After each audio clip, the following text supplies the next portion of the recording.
bekerja ke luar negeri itu bisa menjadi hak warga negara kita. Dan bekerja di luar negeri itu bisa menjadi pilihan. Dan pemerintah pastinya akan mendukung, memberikan akses, fasilitas, dan memberikan perlindungan hukumnya kepada semua masyarakat, warga masyarakat yang memiliki keinginan bekerja ke luar negeri.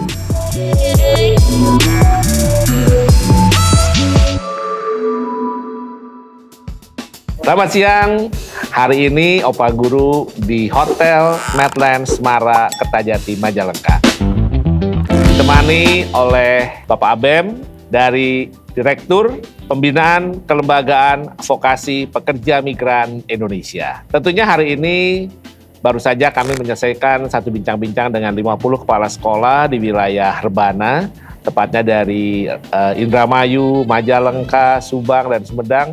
Dan kita tadi berbincang bersama dengan para kepala sekolah dan para siswa SMK untuk siap mereka mengarungi dunia global untuk mempersiapkan karir yang terbaik bagi mereka. Namun pada kesempatan hari ini tidak lengkap kalau kita tidak mendengar atau berbincang dengan Pak Abem tentang seputar pekerja migran Indonesia. Pak, apa penyebabnya Presiden mendorong supaya anak-anak muda pada kerja ke luar negeri, Pak? Oke, makasih Pak Opa Guru. Jadi tadi Pak Opa Guru nyampaikan, nama saya memang panggilan Abem ya Pak ya? Yes. Jadi saya namanya Abri Janar, jadi kebetulan saya sekarang sebagai Direktur Pembinaan Kelembagaan Vokasi Pekerja Migran Indonesia di Kementerian Perlindungan Pekerja Migran Indonesia. Bicara tentang apa sih yang sebenarnya harus disiapkan atau mengarahkan kerja ke luar negeri, lebih fokusnya pada kesempatan ini mungkin ingin saya sampaikan lagi, untuk bekerja ke luar negeri itu bisa menjadi hak warga negara kita. Dan bekerja di luar negeri itu bisa menjadi pilihan. Dan pemerintah pastinya akan mendukung, memberikan akses, fasilitas, dan memberikan perlindungan hukumnya kepada semua masyarakat, warga masyarakat yang memiliki keinginan bekerja ke luar negeri. Dan ini menjadi concern Pak Presiden Prabowo. Oke, kebetulan di pemerintahan kabinet beliau ada dibentuk kementerian baru, yaitu Kementerian Perlindungan Pekerja Migran Indonesia. Concernnya adalah untuk menyiapkan atau mengharapkan pekerja migran Indonesia itu yang bekerja di luar negeri, mereka ini memiliki kompetensi yang baik, kompetensi yang sesuai dengan kebutuhan pasar kerja. Jadi harus skillful lah, kompeten. Dan kedua, kita negara ini harus memastikan pelindungannya optimal. Jadi ini menjadi concern yang nantinya kami KP2MI pastinya akan bekerja sama dengan beberapa stakeholder pihak lain dan salah satunya pasti dengan lembaga vokasi. Nah, apa yang membedakan antara pekerja luar negeri di tahun era 80-an, Pak, Ya. dengan era sekarang? Kan kalau kita bicara kerja luar negeri itu kan sebenarnya dari dulu sudah ada tuh. Sudah. Yang kita kenal dengan nama, maaf nih, TKW dan sebagainya, Pak. Nah, ya. sementara sekarang apakah hal itu diganti saja dengan istilah pekerja migran Indonesia atau dulu TKI jadi pekerja migran Indonesia atau apa, Pak? Ya, kalau bicara tentang sejak kapan ada pekerja migran sebenarnya sudah cukup lama ya. Kalau di data yang kami tahu itu sejak zaman penjajahan Belanda waktu itu ada warga Indonesia atau masyarakat Jawa khususnya yang ke Suriname. Ya, Suriname. Nah, kalau sekarang bicara tentang dulu sampai sekarang bedanya, kita ini melihat sebuah tren pasar sebenarnya. Kalau melihat siapa yang bekerja ke luar negeri, kalau bicara dari siapa yang bekerja ke luar negeri, berarti kita akan melihat data penempatan warga kita yang kerja ke luar negeri. Saat sekarang memang masih dominasi mereka-mereka yang bekerja di sektor yang mungkin yang belum memiliki keterampilan cukup. Bisa di industri, di perumahan. Dan ini kalau kita lihat data di tahun mungkin 80-an ya Pak. Saya kalau 80 saya belum lahir sebenarnya tapi kalau kita lihat di tahun 2000 lah. Ya, di tahun 2000-an memang kita pekerjanya yang banyak dominan itu di level itu. Tapi apakah di tahun itu sudah ada bekerja yang di level, kalau kami bilang level terampil, itu sudah ada Pak. Nah, berkembangnya proses waktu dari mulai jabatan atau yang kebutuhan di suatu negara yang bertambah, kita juga akan melihat ada beberapa kebutuhan dari negara yang sebelumnya mungkin kita tidak pernah dengar bahwa negara itu membutuhkan pekerja migran. Kalau di kami pasti menyebutkannya tradisional, negara-negara tradisional. Itu yang meliputi Saudi, ada Malaysia, ada Singapura, ada Hong Kong, ada Taiwan. Jadi waktu itu negara-negara inilah yang mendominasi. Beberapa kawasan Timur Tengah itu ambil sebagian. Sekarang akan semakin banyak negara lain. Anggap aja sekarang Eropa. Di samping ini yang masih tambah Eropa, itu mulai di Jerman, Austria, Kroasia, dari Bulgaria, Turki, kemudian Rumania, Polandia. Saya kira mungkin hampir semua negara di Eropa akan sama. Terus ada beberapa negara di Amerika Serikat sendiri, Kanada, Australia, New Zealand. Dan ada beberapa tambahan lagi Jepang. Jepang sekarang cukup masif permintaannya, kebutuhannya. Ini bicara tentang ada sebuah tren di setiap negara, hampir setiap negara ini membutuhkan pekerja asing. Kalau melihat dari ini sebuah peluang yang bisa disiapkan bagi warga negara Indonesia yang memiliki keinginan bekerja ke luar negeri. Kami KP2MI pastinya akan memastikan peluang-peluang kerja itu bisa disiapkan baik agar nanti bisa menghasilkan atau hasilnya adalah pekerja migran yang kompeten sesuai dengan kebutuhan. Karena ini bicara tentang pelindungan, itu dimulai dari pekerja kita yang harus kompeten, terampil, dia tahu dia kerjanya apa, dia memiliki kemampuan yang nantinya itu bisa mendapatkan hasil lebih baik. Karena bekerja ke luar negeri hampir sebagian besar yang minat kerja ke luar negeri saat sekarang, apa yang menyebabkan tertarik kerja ke luar negeri? Hampir semuanya pasti bilang ini Pak, gajinya gede, gajinya besar. Tapi sekarang kita oke lah itu bagiannya, tapi kita harus pastikan ya memang kalian akan mendapatkan gaji yang lebih baik, penghasilan lebih baik dibandingkan misalnya akan bekerja di dalam negeri. Tetapi kita ingin dorong semuanya yang bekerja ke luar negeri itu harus punya kompetensinya, kemampuannya. Nah, makanya sangat strategis sekali. Saya terima kasih Pak Guru yang memfasilitasi pertemuan hari ini. Saya kira itu menjadi momentum buat kita sama-sama ini kerja bareng. Satu kerja bareng yang akan mendapatkan manfaatnya itu semuanya. Kita bicara tentang kalau ngomong kerja ke luar negeri pasti pengennya kan dapatnya ini dari sisi ekonominya, sosial budayanya semuanya dah.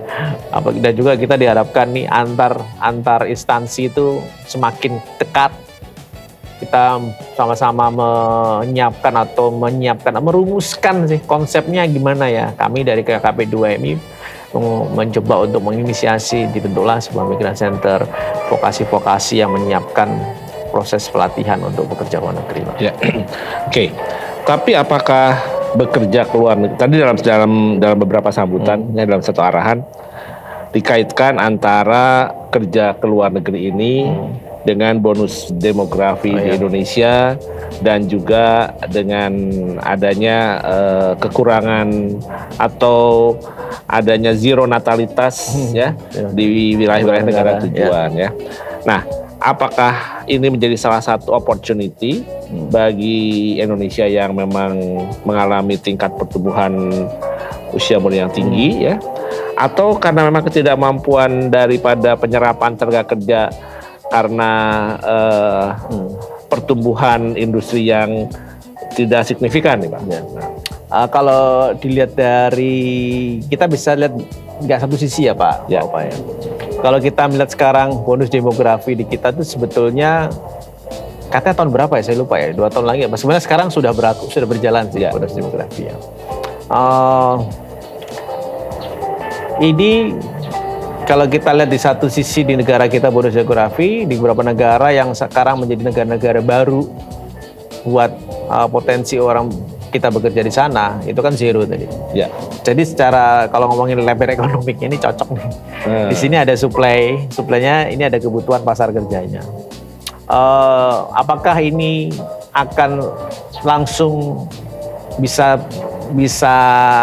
mengisi sini? Itu sebetulnya ya bukan langsung, tapi ini menjadi suatu peluang Pak. Ini peluang. Terus apakah nanti gimana dengan pasar kerja di dalam negeri kan? kalau bicara tentang pasar kerja dalam negeri, pastinya semua yang yang bekerja itu kita harapkan ya semua tuh harus ya lebih bagus kan di dalam negeri dulu kan. Betul. Dalam negeri diisi. Jangan sampai nanti kita brain drain lah istilah. Jangan sampai nanti yang ada di dalam negeri itu malah kekurangan. Tapi kita tidak bisa membatasi beberapa kemungkinan dari keminatan warga. Ya keluar negeri kalau menjadi pilihan, peluangnya terbuka. Cukup terbuka. Dan kita mengharapkan mereka-mereka yang keminatan kerja ke luar negeri ya bekerja yang harus disiapkan lah, nggak bisa asal berangkat gitu kan. Nah ini kita menjadi concern kita.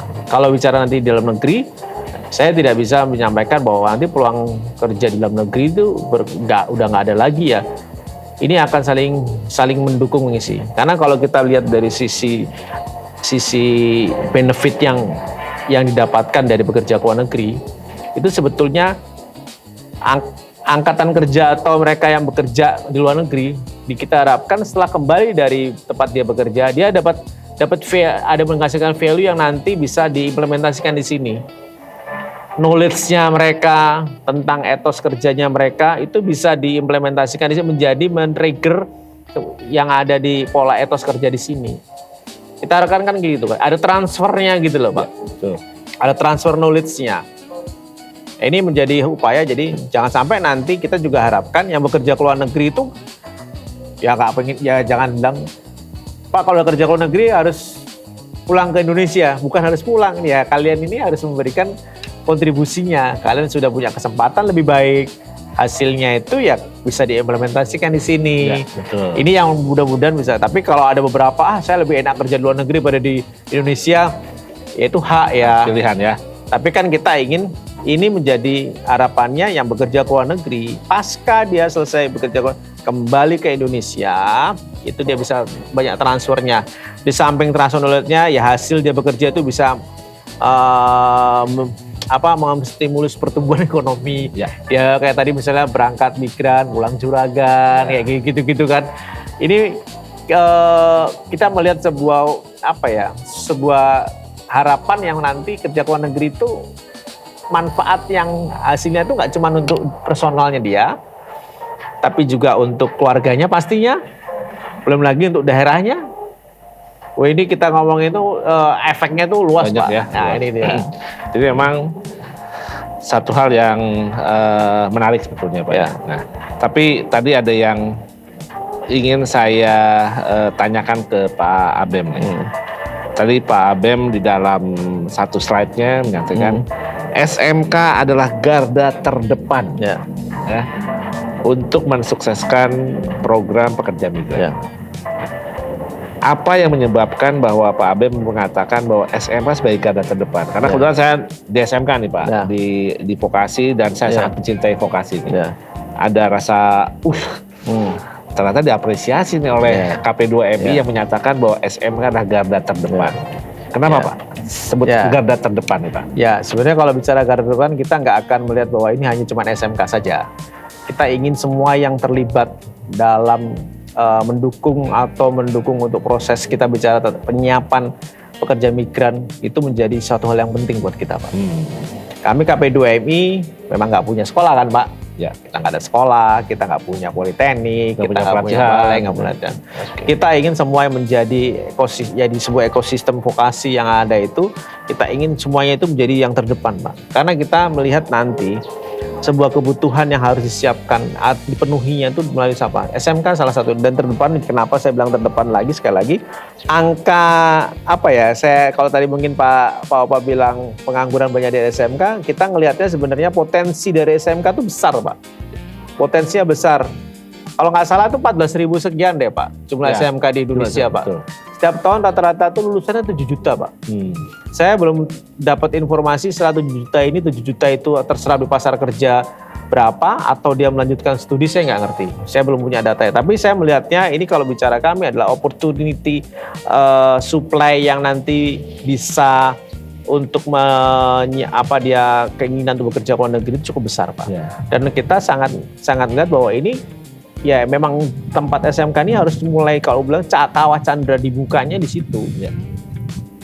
Kita harapkan semua sekolah nanti akhirnya pada waktunya pasti mereka akan berpikir mereka ini hasil dari program studinya, siswa didiknya tidak hanya bisa bekerja, tapi udah kita akan sama-sama bilang bekerja di dalam dan di luar negeri, Pak. Ini poinnya di situ, Pak. Ini yang nanti kami pastinya KP2MI sangat concern di situ. Karena kebutuhan yang sebagian besar banyak, misalnya kalau kita ngomongin persyaratan bekerja ke luar negeri minimal SMK. Sebenarnya kita nggak lihat minimal SMK-nya, tapi kita ingin mereka ini mempunyai suatu saya bilang kompetensi tambahannya. Jadi lulusan SMK itu plus, Pak. Gak cuma ijazah yang dia miliki, tapi dia punya kompetensi yang ditujukan dengan sertifikasi kompetensi yang sesuai dengan kebutuhan pasar kerja, entah itu sertifikasi bahasanya atau mungkin kompetensi teknisnya sesuai dengan bidang pekerjaan atau bidang keahliannya mereka selama sekolah atau pendidikan. Nah, satu hal yang tadi buat saya digarisbawahi, Pak, adalah dalam arahan Bapak menyampaikan harus dipastikan bahwa ketika mereka pergi sebagai pekerja migran, bahwa keberangkatan mereka harus aman, Ya, terlindungi, sesuai prosedur. Artinya ada yang tidak aman, ada sesuai prosedur, ada yang tidak terlindungi. Nah, ya, itu bicara kontradiksinya itu loh. ya. Aman itu nggak bisa tawar juga, harus terlindungi, harus. Jadi gini, apakah sampai hari ini masih ada saudara-saudara kita yang bekerja tidak prosedur itu masih, Pak? Apakah sampai hari ini masih ada masyarakat atau bukan masyarakat yang belum tahu secara jelas tentang bekerja ke luar negeri seperti itu? Masih ada, Pak.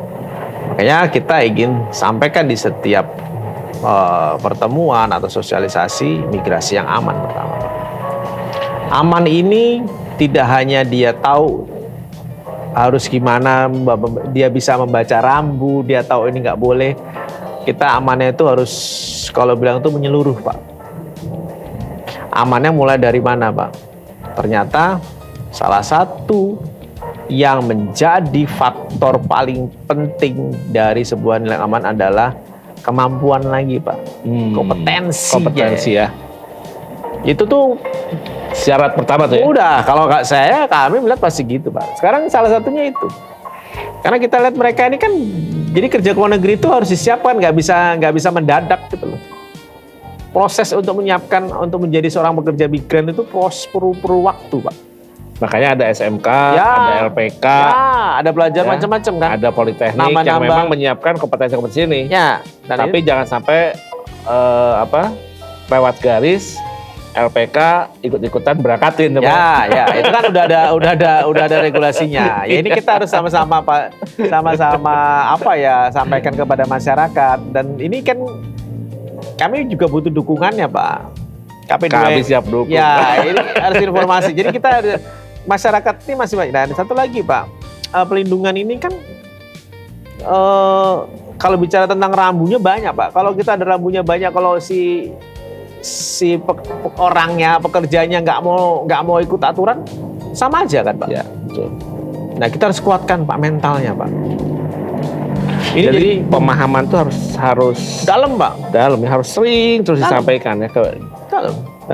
Karena kerja ke luar negeri kan, saya aja juga nggak kebayang kalau tiba-tiba saya harus kerja di satu negara. Saya harus tahu kalau mau kerja di satu negara, saya harus tahu di sana yang kerja di negara itu kayak apa. Ya. Pastikan juga di sana kondisinya, nggak usah kondisi yang lain lah, kondisi alamnya gimana. Ya. Terus kemudian regulasinya di sana gimana, aturan negara itu kan kita harus tahu, Pak. Betul. Tapi yang saya sangat appreciate adalah ketika dalam era pemerintahan sekarang secara real negara, ya memang negara pun dulu hadir. Tapi saya melihat bahwa pemerintahan yang sekarang dengan membentuk yang tadinya adalah BP2MI Oh iya. menjadi kementerian APD, khusus, ya. ini kan berarti ingin menunjukkan effort atau attention negara hadir untuk perlindungan si pekerja migran ini. Ya, pasti Pak. Betul ya Pak ya? Betul. Jadi kita harus, ternyata kan kita lihat, kita nih kalau kami melihat dari sisi kami dari KP2MI, ini peran kita akan bertambah Pak. Tapi kita tantangan juga pasti bertambah. Tapi kita akan lebih mensederhanakannya adalah negara ini untuk memberikan pelindungan kepada pekerja migran kita itu optimal Pak. Di kami, contoh di tempat kami lah, kami Kelembagaan Vokasi Pekerja Migran Indonesia. Saya pernah ditanya Pak, vokasi pekerja migran Indonesia itu kayak apa sih? Kan nggak ada Pak vokasi pekerja migran Indonesia. Hah? Belum ada kan? Iya. Ya kita harus siapin vokasi pekerja migran Indonesia. Nah, vokasi yang dari mulai proses belajarnya, kurikulumnya, ataupun implementasi pelatihannya, kita sesuaikan dengan kebutuhan dari permintaan yang ada di suatu negara. Ya. Nah, kita harus mengimplementasikan. Kayak misalnya mau masuk negara, misalnya contoh Jerman, kita harus lihat vokasi di Jerman itu kayak gimana sih untuk menghasilkan satu jabatan welder, kurikulumnya apa sih yang dipakai, alatnya, sarana prasarananya kayak apa. Kita akan mencoba melakukan standarisasi atau apa ya, adjust atau apalah kita deh. Bahasanya apa nanti kita lagi susun. Supaya nanti masyarakat itu akan mendapatkan informasi yang tepat. Kalau kerja ke luar negeri, saya mau ke ini, vokasinya di mana ya. Dan itu udah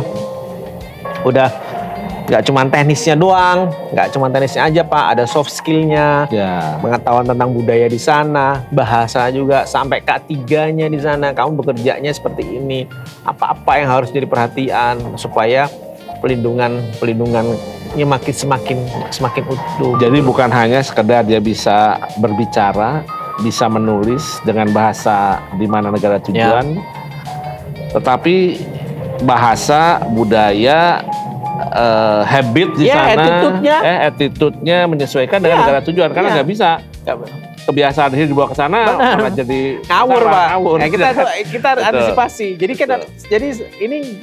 jadi sebuah proses yang nggak bisa dilewatin. Ini nggak perlu. Ya. Kalau bisa kita menyiapkan Pak. Kita itu harus satu lagi yang menjadi harapan kalau saya pribadi, saya pasti mengharapkan itu. Pasti semuanya akan kami juga pengennya. Yang kerja ke luar negeri itu grade-nya harus tinggi Pak. Ya, karena dia bersaing dengan orang-orang yang, mohon maaf nih, secara ini berbeda dengan dia. Iya. Ya. Dan satu lagi, kerja ke luar negeri itu jangan nanggung Pak. Ya. Kalau kita bisa lebih. Dan kita sekarang kalau lihat dari modalitas Pak, modalitas vokasi yang dimiliki Indonesia, kita tuh mampu Pak menghasilkan itu Pak. Persis. Jadi nggak ada istilah nggak bisa. Tinggal kita menyiapkannya, mengimplementasikan dalam sebuah proses belajar itu sesuai dengan kebutuhannya. Dan kalau di tempat Bapak, misalnya di SMK, saya sekali lagi terima kasih Pak. Ini saya harap ini bisa jadi suatu ekosistem yang baik. Ekosistemnya mulai dari informasi, kayak tadi sampaikan, Pak ini saya dapat informasi, ada siswa saya, udah ini orang tuanya, kan dia pasti, karena kepala sekolahnya kan kepikiran Pak. Ya, betul. Karena kita ngirim nyawa. Kan kepikiran. Betul. Jadi kalau ngomongin aman itu kan nggak cuma untuk aman, buat aman si yang berangkat, yang kayak sekolahnya pasti kan punya tanggung jawab Pak. Nah ini kita ini jujur aja Pak, nggak ada yang nggak bisa Pak sebenarnya Pak. Cuman kita sekarang harus menyiapkan sebuah ekosistemnya. Kayak kami misalnya mengusulkan Migran Center, satu Migran Center sebuah layanan terpadu. Jadi mulai dari informasinya, informasi yang paling gampang aja Pak. Informasi kalau kerja ke luar negeri itu kayak gimana sih, ini syaratnya apa sih yang diberikan pemerintah untuk memberikan pelindungan. Informasi tentang kondisi negara penempatannya. Yang kayak gini-gini kan harus tahu Pak. Betul. Terus sampai pelatihannya apa aja, kalau ada minat kerja ke luar negeri, kalau saya pengen ini pelatihannya apa. Pelatihannya disiapkan, ada pelatihan memang udah sesuai dengan itu. Jangan sampai pelatihan lama-lama, tapi ternyata itu nggak sesuai dengan yang dibutuhkan. Repot kan Pak? Betul. Pendidikan, sertifikasinya penting. Ya, artinya itu terukur secara internasional. Iya, udah. Persis. Itu kita harus, ya kita mau nggak mau, kita harus, kiblatnya ke negara, bukan masalah ini. Itu yang dibutuhkan di sana. kalau kita ingin masuk di pasar kerja di suatu negara dengan persyaratan itu, ya kita harus sesuaikan. Ya. Itu Pak. Baik, sahabat Upah Guru, dari bincang-bincang hari ini kita semakin jelas bahwa ketika kita menginginkan untuk bisa membawa diri kita bekerja ke luar negeri dengan sukses dan berkarir dengan baik, tidak hanya bawa badan, tetapi bagaimana kita berangkat ke suatu negara di mana kita ingin berkarir, kita membawa seperangkat kebiasaan, kemampuan bahasa, kompetensi, dan kesiapan mental tentunya. Dengan hadirnya KP2MI secara aktif untuk memberikan perlindungan kepada tenaga kerja migran Indonesia, ini menunjukkan bahwa negara betul serius ingin agar warga negaranya yang ada di luar negeri betul-betul terlindungi dan betul-betul dapat bekerja dengan merasa nyaman dan aman. Oleh karena itu, dan menjadi sebuah tantangan buat seluruh sekolah-sekolah vokasi, SMK, Politeknik, LPK, BLK, dan sebagainya, bagaimana persiapan anak ini mempunyai standar internasional.